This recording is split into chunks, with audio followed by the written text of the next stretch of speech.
Hi everyone, today I'm very excited because I'm here with Eddie from LazyCabbie. So this is a brand new YouTube channel which has gotten about... How many subscribers you have so far now, Eddie? Last count, I think 5,003. Wow, 5,003. Yeah. And when did you start your YouTube channel? 3 months ago, yes. Wow, 3 months ago and you've already reached 5,003 subscribers. So your channel, I would say, is something that is up and coming. I don't know lah, but maybe the YouTube is blessing my reach, you know.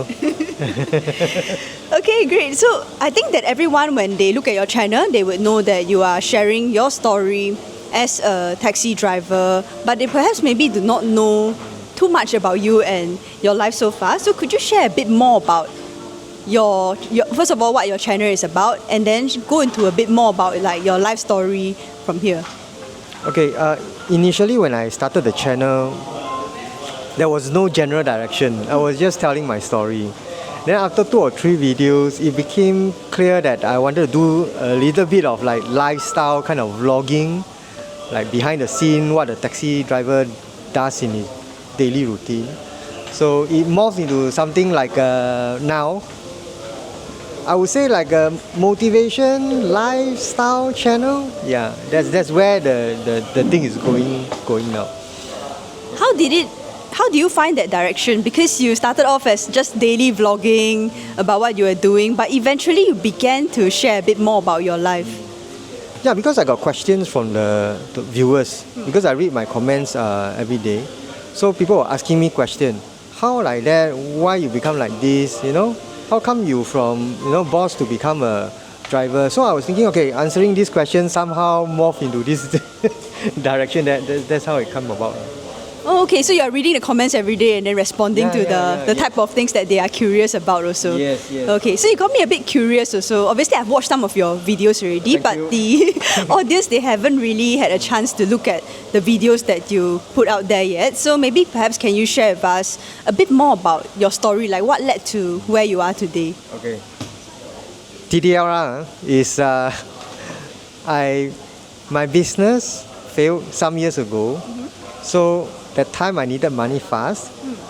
Then I looked for the lowest hanging fruit, which is private hire driving. So I took it and I drive. So end up I drive until now. But then it became a bit jaded because it's just like every day is driving, going back home driving. So a bit, don't know what to do. My progression in my career and so there's actually, to be honest, there's no progression in driving taxi. So my wife was also saying, what are you doing? Come back home, nothing to do. Then asked me to try something that can earn money, side hustle. So that's how I get a camera. My wife bought me a camera actually. Then I started this journey. So that's how I became a taxi vlogger. Okay. You mentioned to me just now a bit more about like how you were spending your time at home on games and everything. Could you tell me about that process and how that evolved? Okay, I was a gamer for life. What game you play? For those born in the same era, it was 1977, right? Yeah. So the biggest thing then was World of Warcraft. So then some years back they came out the new classic World of Warcraft, right? So gaming has always been my life, right? If I'm not doing this, I'll be a gamer. But too bad, no skill, cannot be a pro gamer. Then it became my sort of like an escape tool. I sort of like escape from the real world, because real world I cannot get anything done, right? Nothing to be proud of. So but in game I got the best mount. Even mount, I'm not sure if you are a gamer. The transport where you can go point to point B, you get maybe a very cool horse to ride. So you need to grind your way through. Then you become like sort of very high ranking, recognized in the community, gaming community. So they kind of become like my escape from the real world. So you can call that addiction. My wife saw it as addiction. Then call me lazy. That's why I got this LazyCabbie name. Okay. Because I'm just playing my game. So this gaming thing become quite bad, right? Until like every time I go back home, I do nothing but just in front of my computer. So as I said earlier, my wife get me this camera, then I sort of get away from gaming and do this vlogging thing full time. Yeah. So that's the gaming story side. Yeah. Wow, okay. It sounds like gaming give you not only a sense of escape, but also this sense of achievement and a sense of control in your life. Too bad it's a false achievement. Because after you got everything already, you got your maximum level, you feel empty. After you get your eyes peel away from the screen, right, you look at the world outside. It feels very empty, feeling like, what the hell? The last 1 year I've been trying to achieve the maximum, level. Look outside, like it's still the same. The bird is still chirping, the sun's still set. So it means nothing. So you get a false sense of achievement. I don't know how to describe the feeling also. Maybe somebody gone through, your viewer can advise me. I don't know, is that delusional or something? I don't know.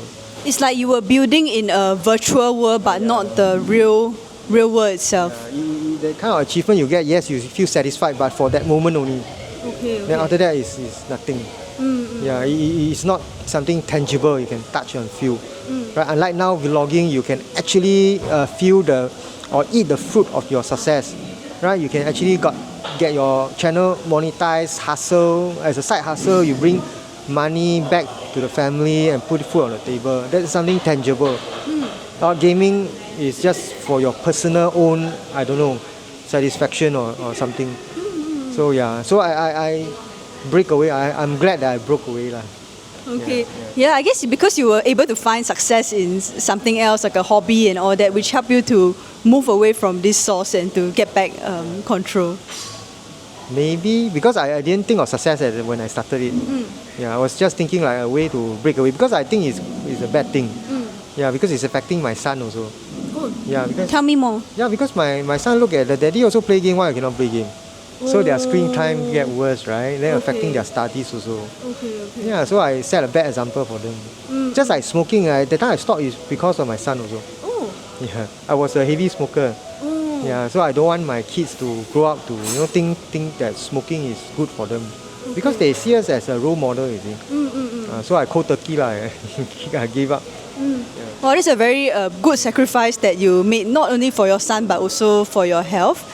For me, I do agree with you. Every time when we do anything, children don't listen to what we say, they look at what we do. Although I'm not a parent yet. That's the saying, right? Why you don't preach something? Do what you preach or something. Practice what you preach. Yeah, exactly. So yeah, I was also trying to do that. Yeah. So Eddie, we are in 2025 now.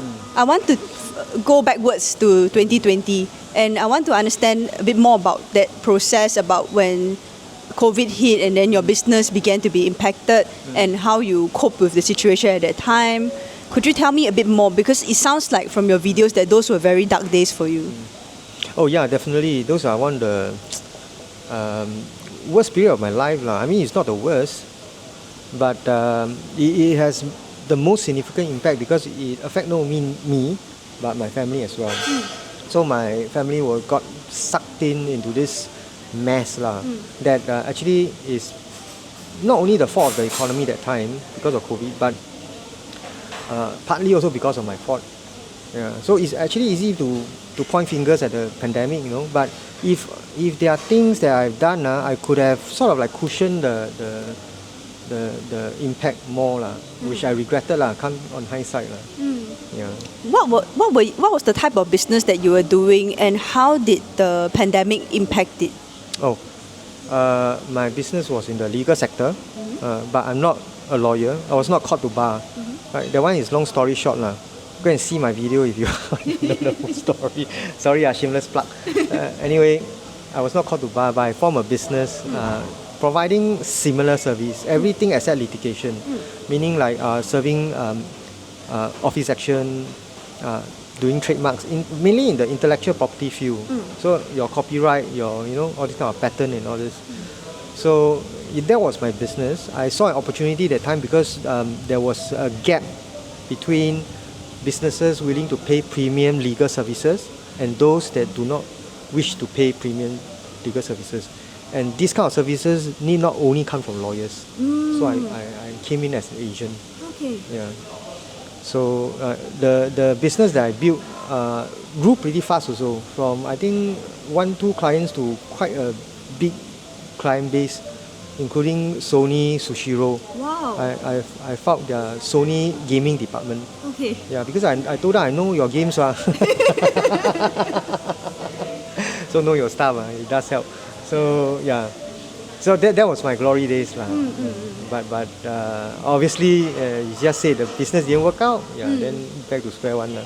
Okay. And what was the impact like on maybe yourself, your children, and your wife also? Because they were all going through these dark days with you.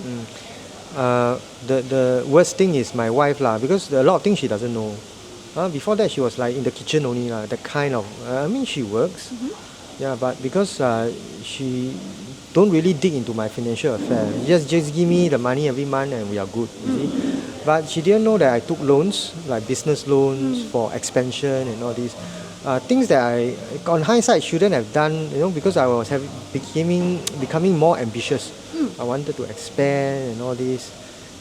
So this kind of burden I had to carry through. Then my wife didn't realize that we are actually heading towards the graveyard, because the costs keep mounting, the business sales is slowing during the pandemic.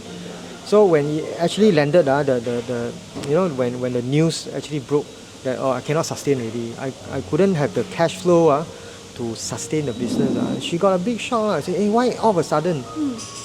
It wasn't like a gradual thing. She slowly realized. No, it's like all of a sudden, hey dear, my business gone already.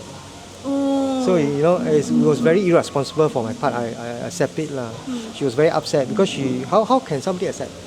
Like suddenly I was, for example, I'm not saying I'm staying in condo. I said, hey, in the condo very happy. The next day I said, dear, we have to move out and live at, for example, a 2-room flat. She of course cannot accept. Not that she's being selfish or what.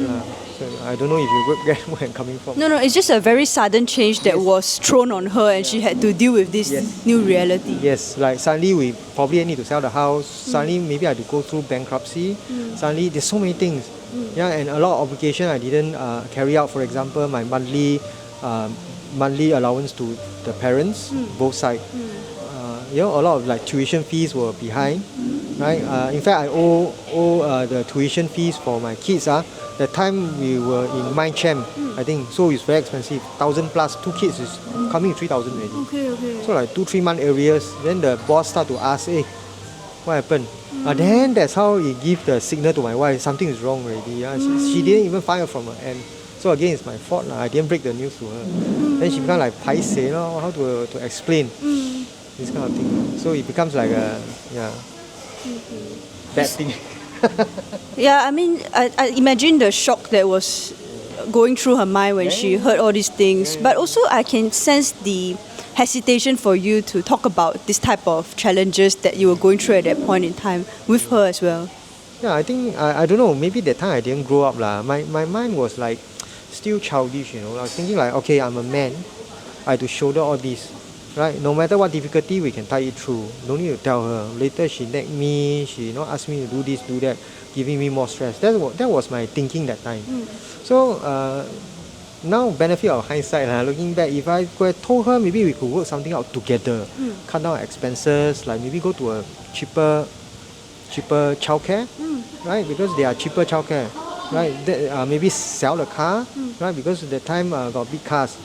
Which I don't need. If I sell, I could have saved another $2,000 per month on public transport. So if I discussed with her earlier, before the things actually landed, things could have gone very, very differently. So I grew up from that mistake. Yeah, I grew up from that. But the realization was too bad. I don't know for the best or the worst. But at least I know now that she's still sticking with me. Yeah, I'm glad for that. You're very blessed to have a wife who is like sticking with you through the different ups and downs in life. I am.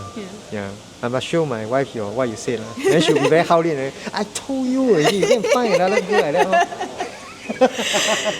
But let's go back to the point you brought up about, you mentioned wanting to shoulder everything on your own as a man. And what I observe about men in general is that there's this tendency, especially among the older generation, to want to not talk about problems as openly. But what I noticed about your channel, which I found was very special, is that you are expressing your emotions. You are talking about your vulnerabilities, and you are just sharing the hardships that you went through. So maybe you can tell me a bit more about where you found that courage, because for many people they might feel like, oh, these are paise things that should not be shared with everyone. It's actually a very tough question. I also never thought of that because for me, I'm more on the communicative side. But I tend to choose the kind of topic I want to talk to. So I don't know, maybe I research a bit, it's kind of an ADHD kind of thing. Because I can be very interested in a topic and I can pour my heart out and talk about it. Then the next second, I cold shoulder already, I just walk out of the room. I got this problem, no. My wife always tell me, why you are so rude? Why you leave suddenly out of the conversation? Because you think you got a problem. So I don't know what kind of problem, but I do realize that I can pour my heart. So like interest, like just now what you say, the kind of emotion, right? I tend to want to talk a lot. I also don't know why. Maybe because you see, last time, right, before I met my wife, I'm quite a loner. Yeah, introvert also. So I always spend my time inside the room playing game when I was young. So nobody to talk to. My parents are busy working or this and that, you know. But they are very loving. Just that old school, don't know how to communicate. Like they whack you, they will put zambak. You know what is zambak? Yes. So they whack you already. They say, oh you so zambak. Then they will hug you. That's a common one. My parents is whack already. Then they show you the zambak and go and. But they love in a different way. I don't say they didn't love me. They love me. It's just that they cannot communicate. So when I become a parent myself, I don't want my son to feel like that. I want my son to feel the love in an expressive way. So that next time when I'm older, I want him to hug me also. Not like I hope that he will hug me, that kind of tension, you know. I can feel that kind of tension with my mom now. Like he hoped that I can hug her. But because he didn't teach me that communication skill, I don't know how to hug her. It's a barrier already, a silent, communication barrier. So I don't want like that. So I was thinking, okay, how about I bring this to my audience? Because I feel that when in work, when going out with friends, automatically we put on a mask, even in front of the camera, because that side, if we were to show it, like you say, like not only vulnerable, become judgmental already. So I want to show my son, no, it's actually not like that. You become more free when you talk this kind of emotion. So from young, very young, I already teach them what is jealousy. Why do you feel like that? How come you feel jealous? What can you do to deal with it? Is it a natural reaction? You're not an alien. You definitely feel jealous. Then how do you? So I talk out this kind of thing. Can be an hour-long conversation. So they learn about emotion. So I was thinking maybe this thing can bring out to my channel. So that's how it came out this way. Yeah. Right, like understanding why you feel a certain way and how to manage those emotions that come with it. Yeah, I can say that because I this thing became apparent to me not from young, only after so many trials and tribulations. Then I get in touch with my own emotion. Then I think a lot of things actually is not because of God's fault. Sorry, a lot religions or not because of the heavens trying to punish me. A lot of things is because of our own emotion, our own interpretation of our own feelings that cause a lot of problems. Yeah, that's what I felt after all these years. Then I realized. Yeah, you are very right. I think we learned that our world is shaped by our perception. Everyone is always the protagonist or the hero in their own story, right? Yes. Yeah. So if we amplify it, at the end of the day, we are living in a world that we're trying to create. It's not we're living in somebody else's world. So I want to be that one that I am in charge of my feelings, emotions. Although I'm not perfect, I'm still learning actually. I'm still learning. So I hope the viewer can share their experience because I know my viewers, right?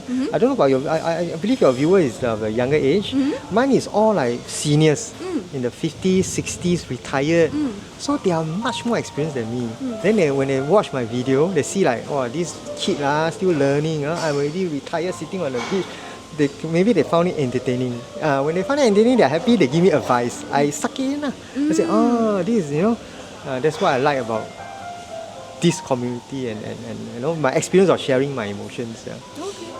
This is very good. I hope we continue to do that so that the more men out there feel that talking about emotions is not something to be embarrassed about, and it's okay to not shoulder everything alone and to work as a team. After all, family and marriage is a teamwork.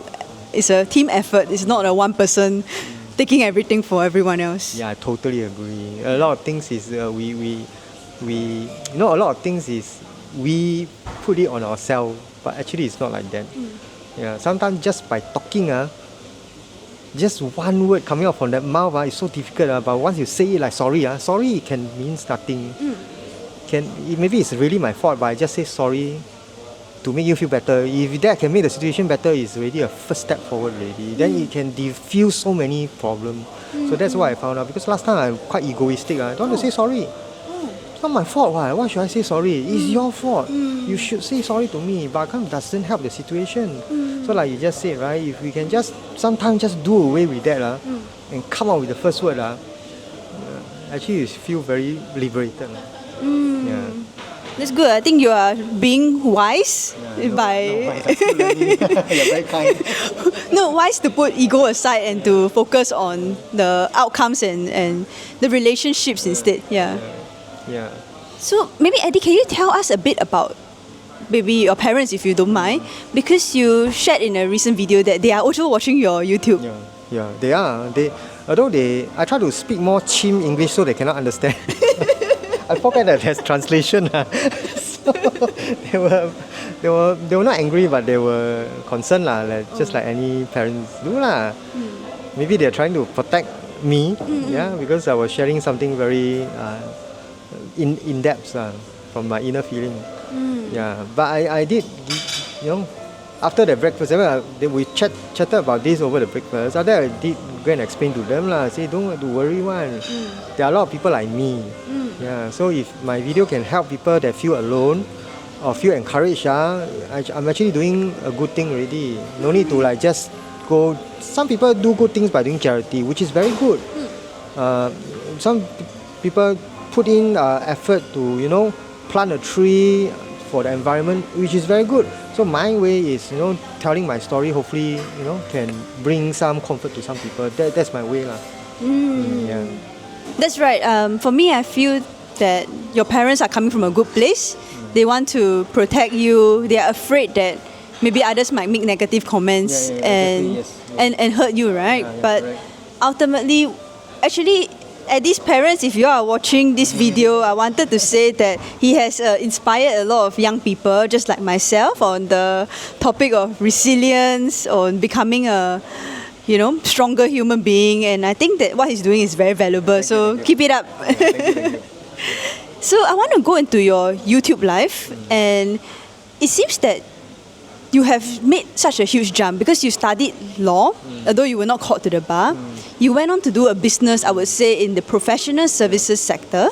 And then subsequently, you moved on to private hire driving, and then now you venture into creative work. As someone who is interested in YouTube myself, I know that it takes a lot of skill sets.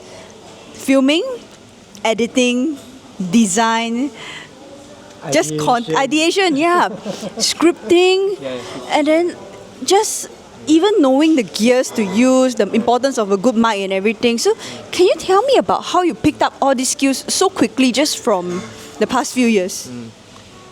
Some of the skill set, I learned it when I was a boss because everything is self-taught. So during that time I didn't outsource. I try to save money. So for example, editing, I learned open software that's available publicly. That time was VSDC, so I learned editing from there. Filming was when I was very, very young. I used to slug my DSLR camera. At the time when I was living in Choa Chu Kang, I would like to shoot wildlife, birds, lizard and all this because I like nature. So those composure, framing, B-roll, all this. I even did some freelance photographer studio work, like wedding photography. I had this big, the kind of camera that look down. That's called a medium format, right? The Seagull. Mine was the Hasselblad, the big one. So because I was really interested in creative from young already. Then I had my own dark room even. Yeah, so I processed my own film. I learned self-taught. So that's my creative side that I brought over to this channel. Yeah. So I think the bulk is, I'm lucky lah in that sense. The bulk of the work is editing and filming ma. So I think a lot of people struggle with this because it's a steep learning curve. Like you get it or not, then you don't get it, you only see it after hours of effort. Then you see the end product, it's not what I want to see. Right? Then for me, it's what they call it the shoot to edit. That means before I shoot, I already know how I'm going to edit. So it saved me a lot of time. Yeah, so that's my part of the sweaty part. For the ideation, the content ideas, the scripting, all this, mine is ideas that come from viewers mainly. So I read the comments and then I try to create a storyline around that. Otherwise, from my own experience, sometimes I discuss with my wife also. I try to rope in my family members for this whole process. Sometimes I even ask my son for ideas because their perspective is different from mine. Right? Then for scripting, I don't script. I don't even do bullet points. I just let it out of my like this. Yeah, but I got this skill from when I was younger as a presenter. I was a bird presenter, a bird of prey presenter at the Jurong Bird Park when I was very young. Yeah, so I was dealing not with parrots, with eagles, bird of prey. Falcon, eagles, vultures. Now you see my scar, all these are from the eagles, the bald eagles. Yeah. So I was doing this. Last time, Jurong Bird Park has this show, the bird of prey show. Yeah. So it's a side show from the main parrot show. So I was there. Then they will send us as presenter to go courses, learn about the things that I'm using it now. Yeah, so that was the best time of my life. I was so happy. I would have gone back to WRS, the Wildlife Reserve Singapore. But cannot sustain my family. Yeah, but that was my best job ever. Still love it very much. Yeah. Wow, this I didn't know about that part of your history. I was thinking of saving this for my own content and use it here and there for your benefit. Thank you for sharing. But it seems that I just thinking that about this Steve Jobs quote, right? He said that our life, when we look back, we can see all the dots that connect to this point. A good point. You got a very good vantage. That's the idea, connecting the dots, right? Yeah. Sometimes people thought, wow, you just suddenly become like, your channel blow out, you are lucky. It's actually what you just said, is you connecting the dots and then it's leading up to that moment. Yeah, there's a lot of things behind the scene. Yeah, so all these things that you picked up during when you were young, as a part-time job, as a hobby, eventually led to something that is what you're doing today, right? So I believe everybody life experiences is different. Right, and if they are able to connect their own dots, they can create their own heaven already. For sure, and that's why people tell me, I am not something special. I'm sure you are special. You just need to connect your own dots, like what you say. I like it very much. Had to steal an idea. No. I say Steve Jobs say Steve Jobs.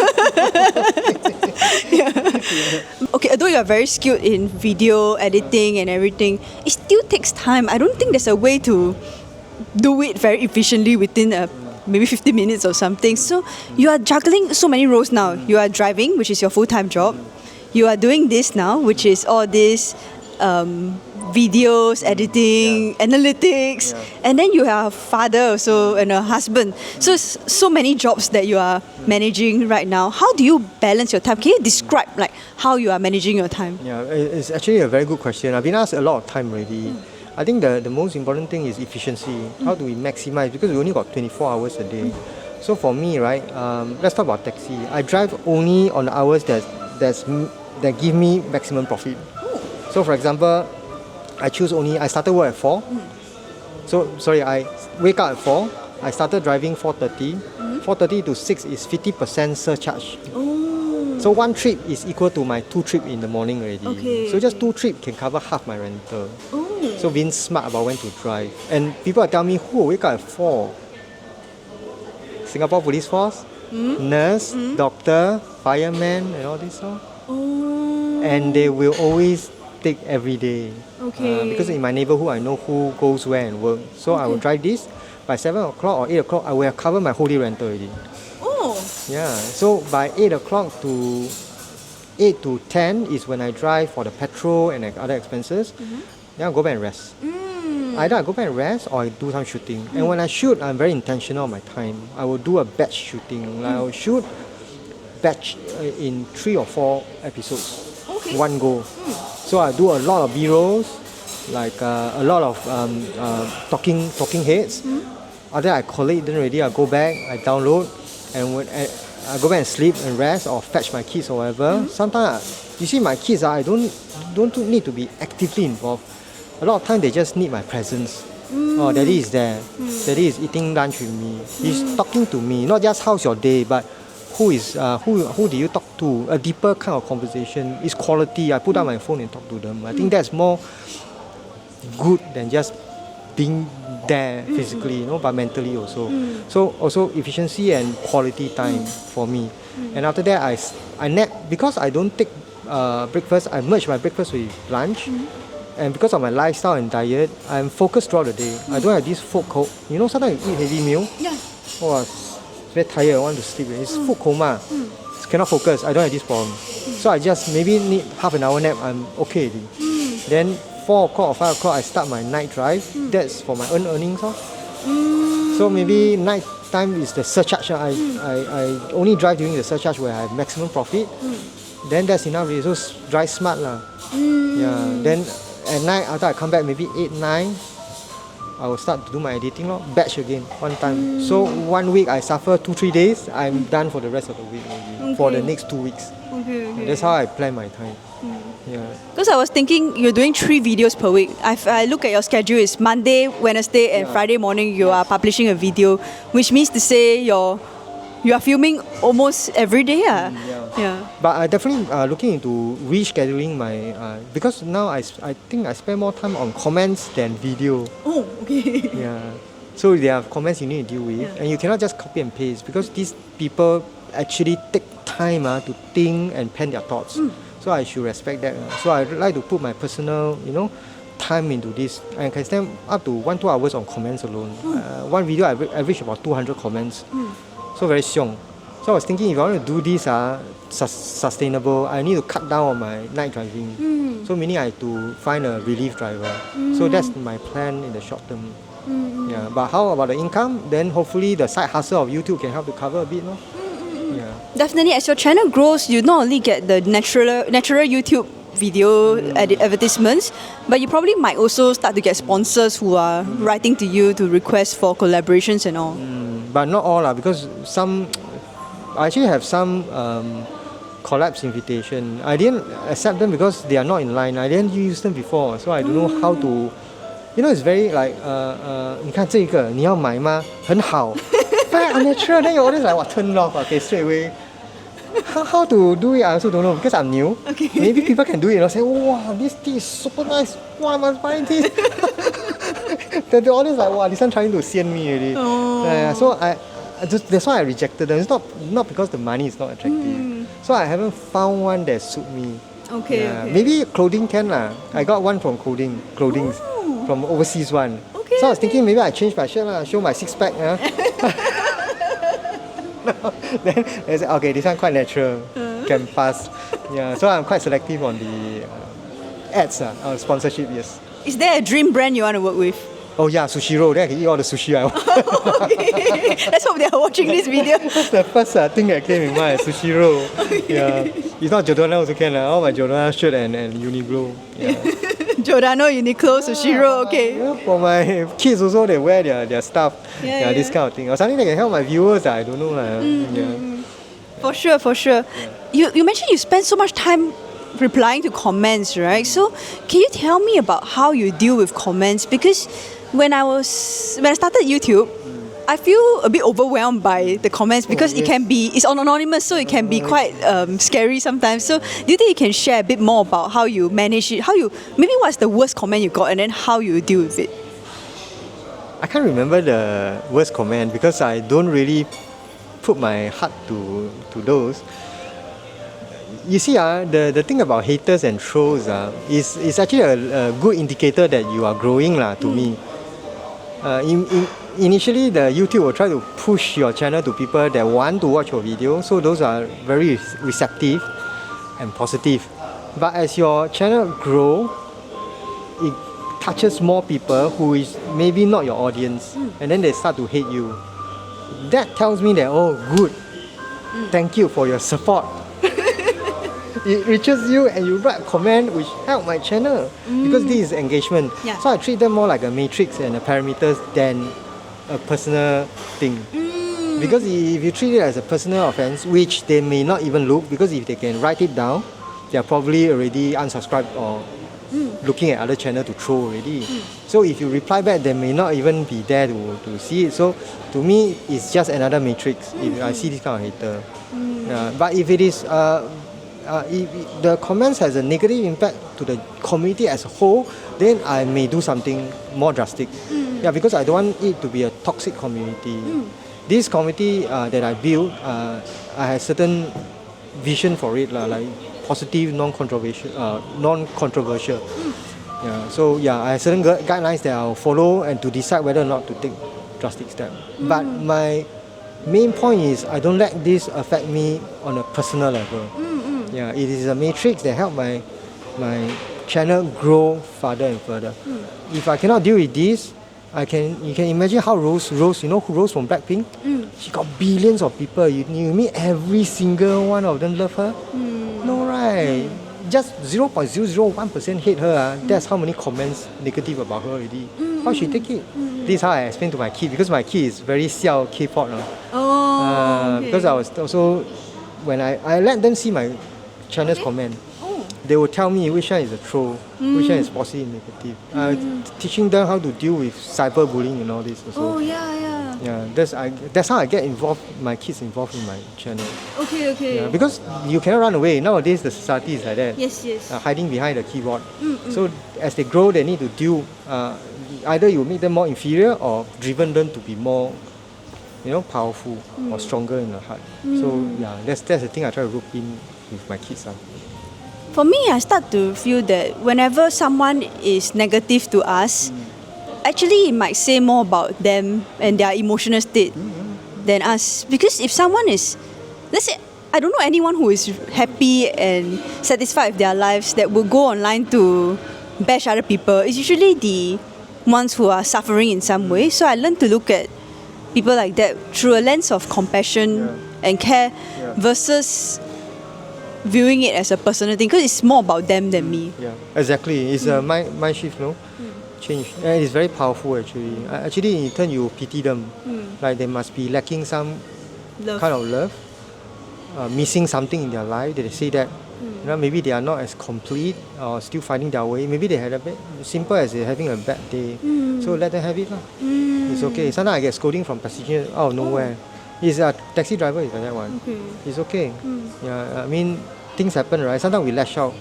Yeah, but if we are open, okay, it's fine. It's not personal. It's just that he's having a bad day. That's all. Nothing already. It's just a touch and go. If you let it affect the whole day, like you say, right? It's not on me. It's on the other people. Yeah. There's this quote I like. I mean, since you are into all these life lessons, I mean, there's two arrows. The first one is what happened to you, which is painful. You can let the second arrow hit you also, and that's the one whereby you choose to hold on to suffering. Yeah. Exactly.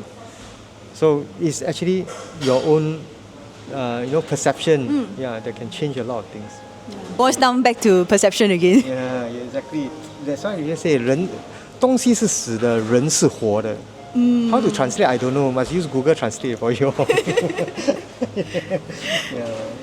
So, Eddie, I mean, now your life has changed so much. You went from being someone who is running an SME to going on to do taxi driving and then now YouTube. What is success and happiness to you these days? Okay, not to say I'm old, I'm still young, so I'm still trying to measure my. Humans are very strange. When you're happy, you thought you have everything, but after you lost everything, then you're unhappy. So what is happiness? It's very hard to say, right? Last time, to me, I measure my happiness or I measure my success based on the things I have, material-wise, right? But nowadays, I don't use it as a measurement anymore, right? Because the more you compare, I mean, we cannot stop comparing. It's just, for me, it's a natural thing. Right? We have to compare. It's part of the human nature. right? But what we put in our weighing scale to see or compare other people's life and our life is how we want to control. So for me, weighing scale, when I'm looking at my life compared to my peers, I put time, family, peace of mind, this kind of thing. Those intangible things. Then I see actually I'm quite successful already because why? I have people to love me. I have time with my kids and my wife. I have peace of mind. I don't feel stressed. So now I feel more successful than that time I was a boss when I was flying first class or having a big car. Very strange, right? Because people thought when you are a pig, you are the happiest. But to me, that is very transient. You can just disappear in poop one go. Yeah, but the love you get from your loved ones is you need to nurture, over time. Yeah, and to get it, some people spend a lifetime, they cannot get it. So for that, I'm very glad and very grateful. And that's how I see success and gratitude. Now that I'm 40s, I say this. 10 years later, I look back at this video. Maybe it's a different thing. I don't know. Yeah, maybe I have a new realization. But for now, yeah, it is. I feel like we are all changing so much. Like 5 years ago, you're probably a different person than now. And then 5 years before that, you're probably even more different. Yeah, exactly. Especially now, the things are moving so fast. The day I was born, we were still using Walkman. I don't know. You all know what is Walkman? Discman. Yeah. Now become like everything digital. Everything has changed already. Last time we open our doors to our neighbor. They can just walk in and have a chat. Now our doors are locked. We have to, even though we are in the lift, we look at our handphone. So there's no interaction. So things have changed so much. Yeah. That's why your channel is important because it creates community for people who, in a world that is lacking in sometimes human interaction. Yeah. Connection. It's very strange because I only realize it when I drive taxi. Yeah, people want that connection. They want to talk to me. Yeah, they want to dump their emotion out and talk to somebody who don't judge them. I won't judge them. Why I judge them? I don't even know you. Yeah, so they will just say things like, "Wow, this in-law already 太过分了." Oh, what? I say, I don't know your story. Then he just say throughout the journey, then he give me a big tip. Say thank you for listening. You see, then you realize it's a stressful world. People has nowhere to dump that kind of emotional baggage, So I'm happy to listen. So I was thinking maybe this channel can be also an emotional outlet for people who wish to connect. Say, hey, actually I'm not an alien. People also think like that. Or hey, wow, if they compare, say their life, and they look at Eddie, my life, and say, wow, Heng, I'm better than him. I actually made him feel better. I also do something good. Correct. Yeah, right. So yeah. That's very sweet of you to think that way and then do things this way as well. So is there any last piece of advice that you would have for the audience? As you know, my audience, we tend to be more of millennials and maybe a bit younger. If you have one piece of life advice, what would it be? Okay, you educate me first. Millennial is born on which year? Maybe perhaps 90s kids or 80s kids. Oh, so a generation older than mine. Mine is boomer? No. I think you are Gen X, no? I don't know. Actually, I never understand this categorization, Okay. Gen Z, Alpha and all this. Okay, I reframe the question. Okay. If you can share a piece of advice for someone who is in their 20s and 30s. 20 and 30s, just chiong lah. Do whatever you want. Nobody can tell you what you are, who are you, and who you're gonna be. That time I was 20 and 30s, I don't care. I don't give a damn. Sorry. So that time I went to England and study. I only had $20 in my pocket. Whoa. One-way ticket is a holiday visa. I don't even know I'll be accepted in law school. I just go there. I never regretted. Regret is something when you look back, it's okay, you learn from that. But if you don't do it, you won't have that experience. That experience only happened once in your life. Just like the film that's running now, we can rewind to watch. But life is a film that you cannot go back. It's either you do it, you get it, it's in you forever, that what makes you, or you just have the money sitting there that everybody else have. Yeah, that's my thinking. That's my advice. So your advice is basically to take risks and live bravely. I think a lot of parents will hate me for this. Yes, basically that lah. Okay. So, Eddie, if our audience is interested in you, where can they look for you? Do you have Instagram or are you on Facebook? What is the best channel to find you? The best channel will be YouTube because that's the only one I have now. My handle is at LazyCabbie, LazyCabbie. All right. Okay. Thanks for coming today. I actually have a surprise for you. Oh really? Yeah. Let me just pass to you. Oh wow. So this is a welcome gift. It's not Nando's, although it's Nando's package. Thank you so much. You're so kind. Feel free to open. Wow, olive oil eh. Because I remember in your video you mentioned that you want to eat healthy, right? And you are looking for cold pressed extra virgin olive oil. This is not sponsored, by the way. So no product placement. Yeah, and the other one is a card that I wrote for you. Oh, thank you so much. Later I read. Oh, or should I read? Beautiful. Is it okay to read now? Yeah. Wow, long sentence. Should I? No, it's okay. It's for you only. Thank you so much. I appreciate it. Thank you so much. You're very thoughtful. Thank you so much, Eddie, for coming to the channel today. Yeah, thank you so much for having me. Yes. Okay, bye-bye. Yeah, bye. Wow, it was a great interview with Eddie, and I thought that I can close off by maybe perhaps sharing some of the reflections that I had. So many good points that he covered during this session. And I guess the one that stands out to me the most is really about how different points in his life, he had different hobbies, he had different jobs, and that really helped him to pick up skills along the way that led to him being able to be successful in YouTube. I guess it was just like what the quote that I covered shared, which is, wait, let me just pick it up from the internet. You cannot connect the dots looking forward. You can only connect them looking backwards. So you have to trust that the dots will somehow connect in the future. So thinking about how it applies to his situation, he had a part-time job at Bird Park in the Birds of Prey show.